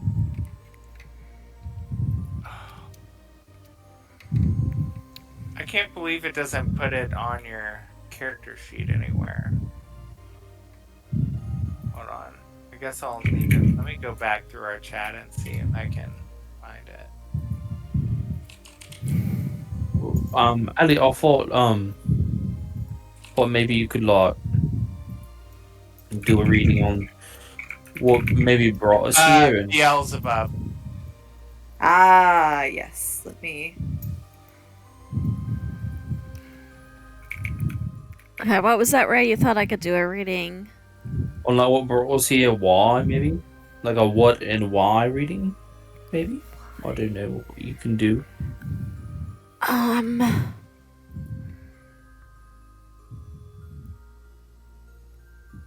could attempt to do my normal reading and see what comes up, and then see if I can get any insight on tailoring it. It's not an oracle, or you don't get to ask questions.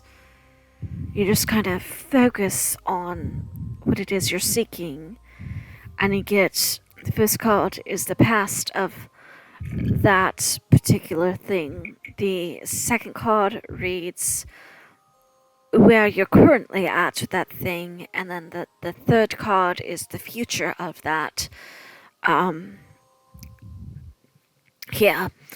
And she's gonna start turning cards over. I gotta get back to that.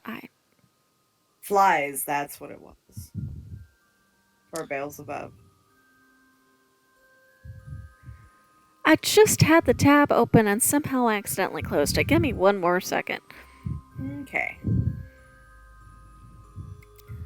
I think when I was flipping through my tabs to get back to the card sheet, and then, yeah, give me a second. So while you were looking for those, Marcellus, although you initially created these beautiful illusory butterflies, as you look at where they've kind of settled on the ground, you do find most of them are returning to their cocoon state. And this is not something you asked them to do. That's odd. This vest has never done that before. Sure takes the charm out of my picnic idea.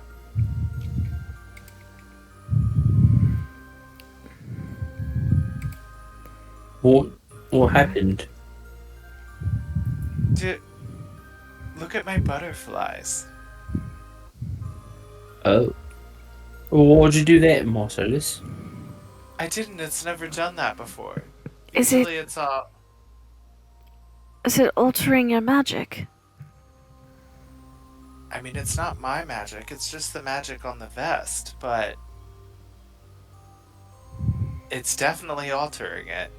Trust me, I wouldn't have wanted that. That is not how you win any attention.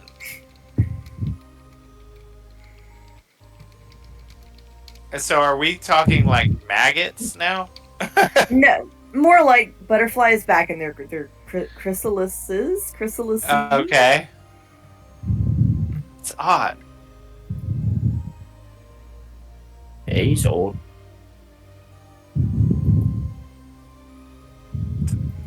They've gone back into their cocoons. And they're an illusion, so why are they acting like that? Is it in the... It's not listed. Oh, wait, there it is. Found it? Found it. Okay. So as y'all are talking about what the illusion is doing, Allie flips over the first card and she gets the magician upright, and you hear her mumble to herself, manifestation, resourcefulness, power, inspired action. And she's going to flip the second card. For the present intuition, sacred knowledge, divine feminine, I wonder if that's E, and the subconscious mind. And then the last card she turns over, the middle card was the High Priestess, and the last card she turns over is the Tower, which is... sudden change, upheaval, chaos, revelation, and awakening. And she's looking very concerned about that one. And what was the first one? The magician. And what did that symbolize again? I was just making notes. That was... Let me get back to it. Manifestation, resourcefulness, power, and inspired action.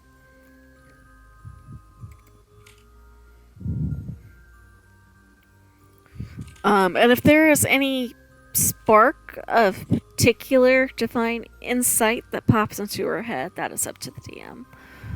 And that was, the magician was past, right? Present Correct. was the divine feminine high priestess, and future was Yeah. the tower. Yeah. So I wonder if past was maybe Laura showing her true form with her fox in the woods. I think it's possibly more like somebody meddling with the forest. Maybe? DM? Divine insight? Maybe, please? Roll. Man, what am I gonna have you roll for this? Roll for a reading. You know what? Roll me a d20 and add whatever your spellcasting mod is to it. Okay. For your cleric abilities. Okay. So d20 plus spellcasting. Any chance I get advantage? Why would you get advantage? Because I just rolled a 2 on the dice. Any other arguments for advantage? Because this is something she does every single morning. Something that's almost a ritual for her. That this tuning in and trying to commune with Kanak and doing their readings as her almost like her daily meditation, the things that she goes into each day. So she's very aware. Okay. Yeah? Okay. Yes, fine. Okay. That's a good sell. That was a good sell. Yes. It didn't help. That's a 4 on the dice. Oh, no. So her magic plus, so that's an 8 total. Yeah, you're not really getting anything extra, Allie. It was worth a shot. The advantage did me nothing. I tried, guys. Maybe it's the same magic that's affecting my vest is affecting your ability to read cards here. I think I just need new dice. I will say for the party, it is beginning to grow late in the afternoon, and you do all know that there is curfew.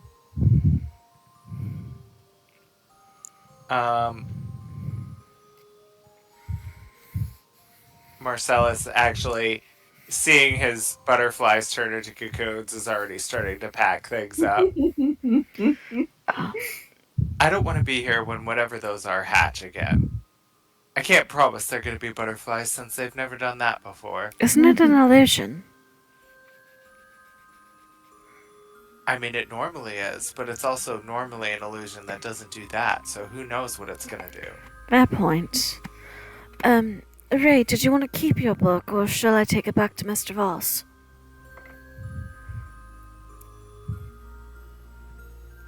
How much would it be if I kept it?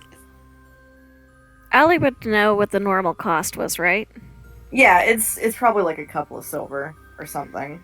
I'd probably just bring him by another silver or so, let him know you want to keep it. It shouldn't be much more than that. Give him a gold for me, and I'll have like a gold tab, and I can like buy more books later. Are you gonna give her the gold to bring to him? Yeah, he's gonna give her Okay, the so gold. so she'll take the gold and go back to the house via the bookshop so she could drop that gold off and tell him that Ray wants to start a tab. He will be thoroughly delighted. He's keeping the metal book and starting a tab. Yes. Hans is exceptionally excited.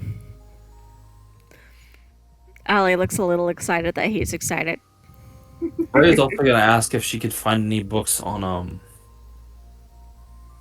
like the history of the town, maybe. Did she already look for those, DM? I feel like that was one of the first things she looked for. I think so, and I think the most lore that you've all been able to get has been that Lower Rowan was a suburb of Greater Rowan. Greater Rowan was built somewhere out in the woods, but when they went to break ground for a train station, all hell broke loose. Lower Rowan is what remains, and then about 7 years ago in Lower Rowan, the guardian Rowan trees were cut down, and then all the shit from the forest got a whole lot worse. I remember the book. Yeah, so Allie would tell him she'd already looked and summarize that, but as she said 7 years ago, her voice might falter just a little bit as something Shiro said clicks.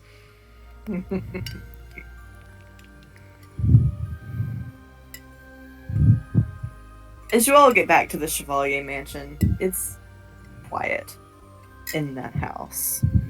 A cold dinner has been left out for all of you. But it seems as though everyone is in their respective rooms or studies.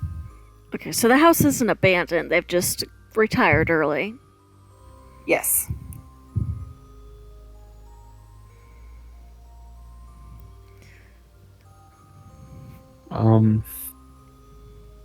Well, Ray's gonna dig in. It's good food. Marcellus is super excited about Allie finding the dress, but he will also he's gonna grab some stuff and head to his room. It's been a long day for him. It has. Bless his heart. I feel like He's spent the morning pissing everyone off, so he's exhausted. Oh, It's a hard day's work of pissing off everybody you meet. That's impressive. I feel like Pippin would grab something, but before he retires for the evening, he's gonna just gently, very quietly open the door to Laura's room and make sure that her mom didn't do anything drastic, like throw her out or something crazy. Oh no. Laura's in there. Why do you say it like that? yeah, Is there's she like, something about the way you just said that. in my face? What happened?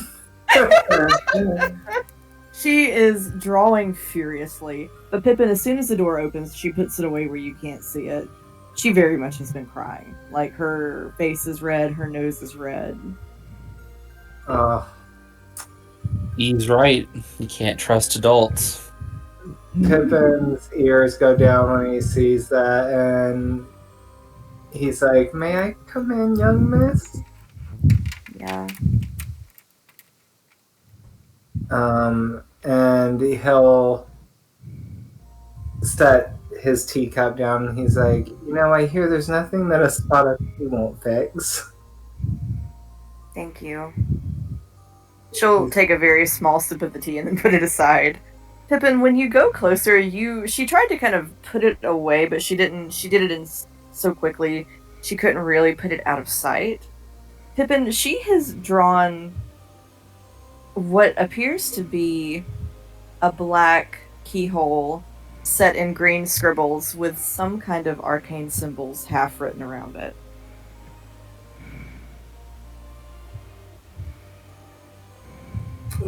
Didn't they find a key?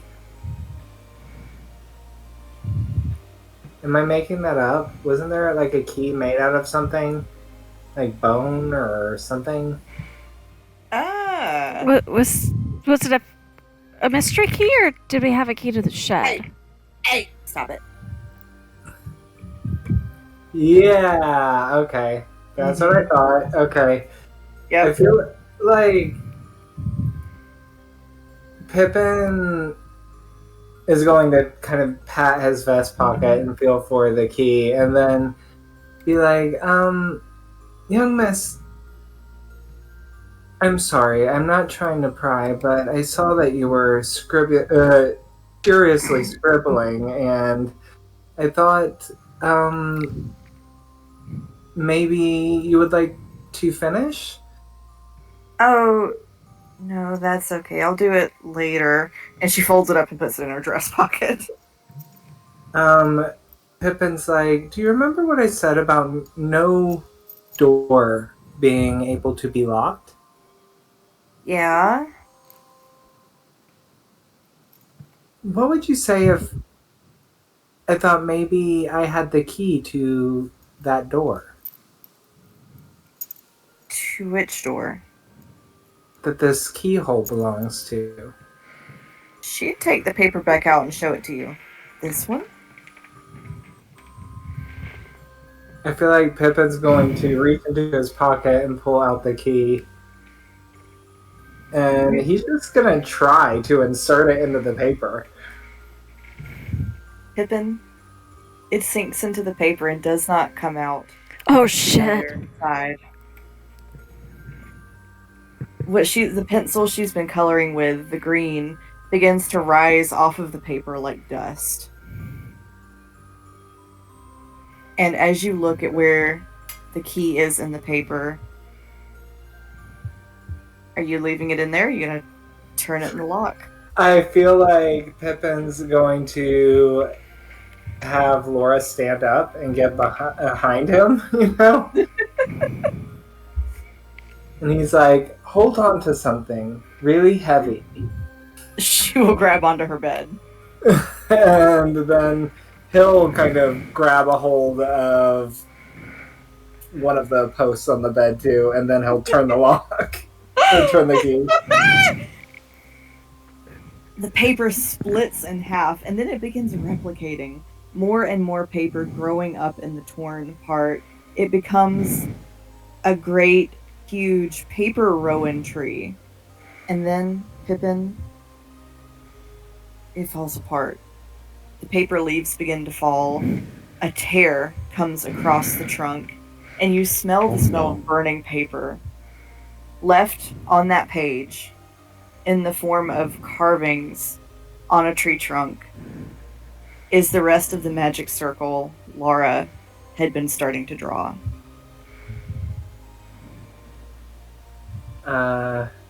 Pippin will. His eyes are gigantic, like giant black saucers, and he like turns and looks at Laura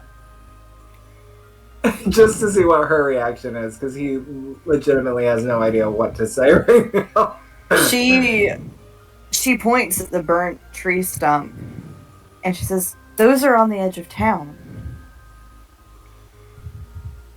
You recognize these symbols. Uh-huh. When the trees got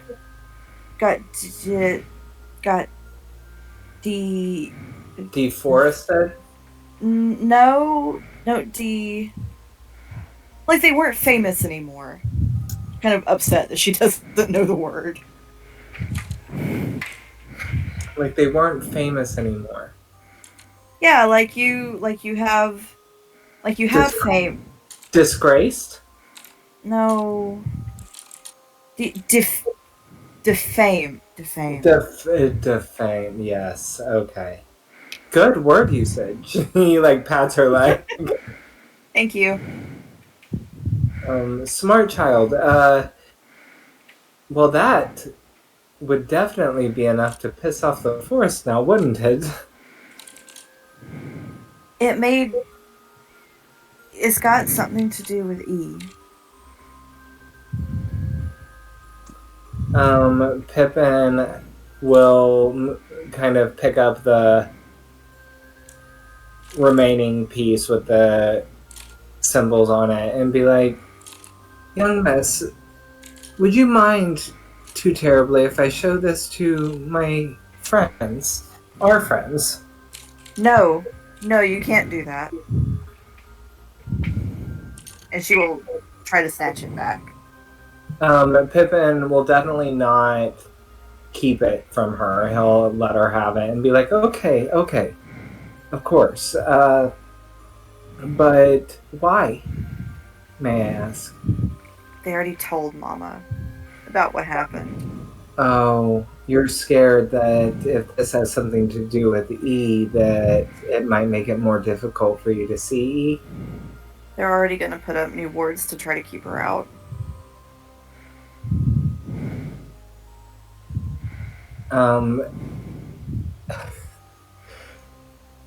Pippin slips on his Jeff Goldblum and says, "Nature finds a way."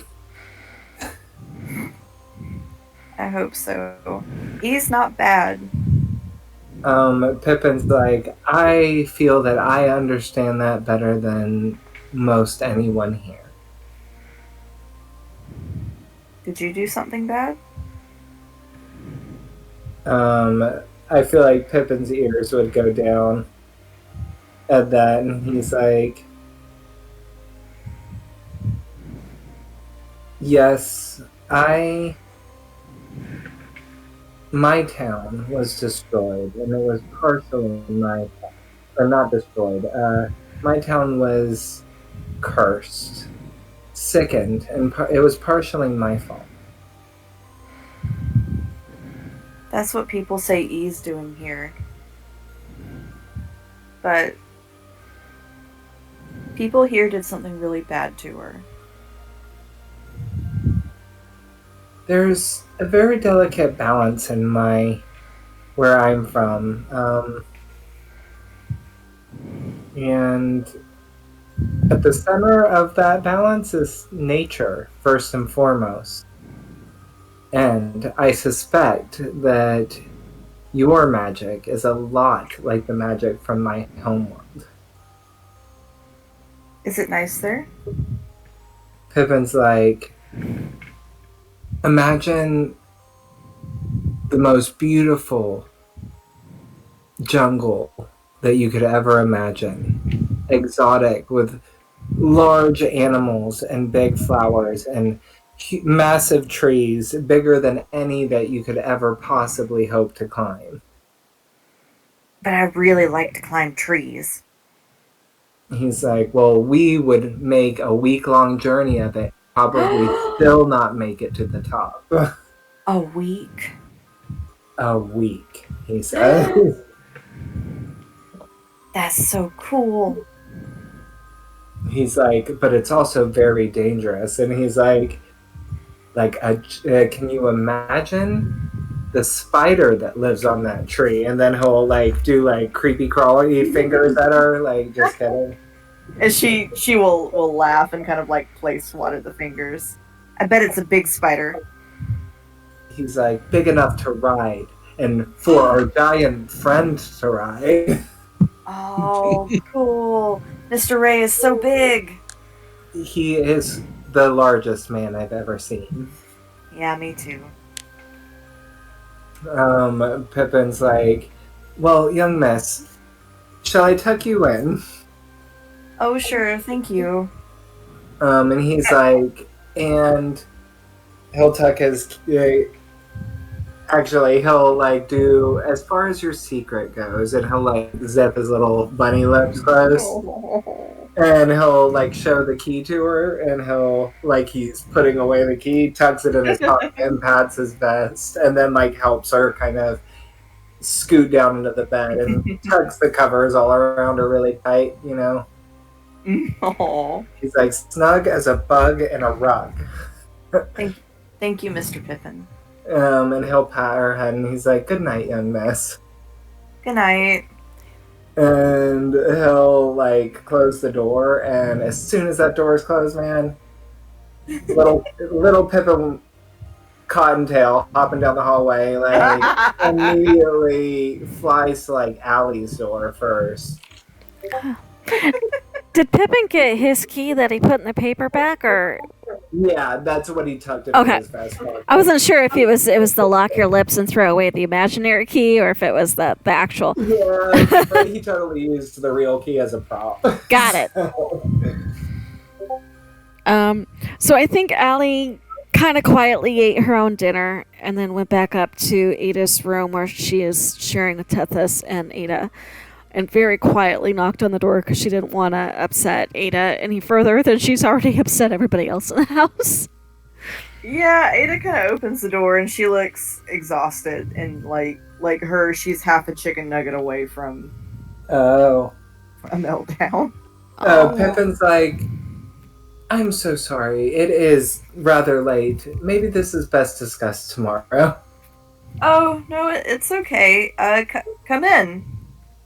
Then. So it is like 10:15 almost. Okay. Oh, it sure is. Okay. Where does time go? Yeah, real quick before I forget. I think Allie, when she went up to Ada, would ask Ada if she wanted company or if she would rather Allie stayed in the library. Ada would be like, no, please, I want company. Okay, so And Allie does would be Allie- in the room with Ada then. And does Allie see the dress laid out for her? She probably would. It's one of the ones that they picked out at the seamstress, right? So she would recognize what it was from, right? Yeah. And her shoulders would kind of slump a little bit. So that's what he meant. It's actually two of them, right? Didn't we pick Oh out two? yeah, so it's all the dresses. Yeah. She go. Oh, that's what he meant. I suppose I have an apology to make myself then. Kind of Ada with like a half awake smile, and she'd fold them up and put them very carefully either in hangers or away wherever her stuff was stored, and then she'd look over at Ada and go, I know I'm a guest and I should not suggest such a thing, but if you know where there's any good brandy, would you like to share a nightcap? And right about that would be when Pippin knocked. Oh, all right. So we will pause there, and when we come to our next session, we will wrap up all of the nighttime shenanigans. Nighttime shenanigans. I'm just Yes. gonna make a note. Pippin shows up at Ada and Allie's door as where we left Yeah, off. and Tethys is probably in there too, unless Susan decides Tethys was doing something else. Chasing down potato. Where Chasing is down Potato? We are on Potato Patrol. The potato. Potato Patrol. Ah! And I made notes of Pippin and Laura's interaction too. So Oh. okay. Productive session. Yes. Mm-hmm. Oh, the claws of fate draw ever closer. All right, we'll see. We will see what happens. All right, thank you all for a good session tonight, folks. Yes, it was Yeah, fun. next week. It was See y'all fun. later. Yes. Bye, Bye. y'all. Bye, guys. Good night. Bye.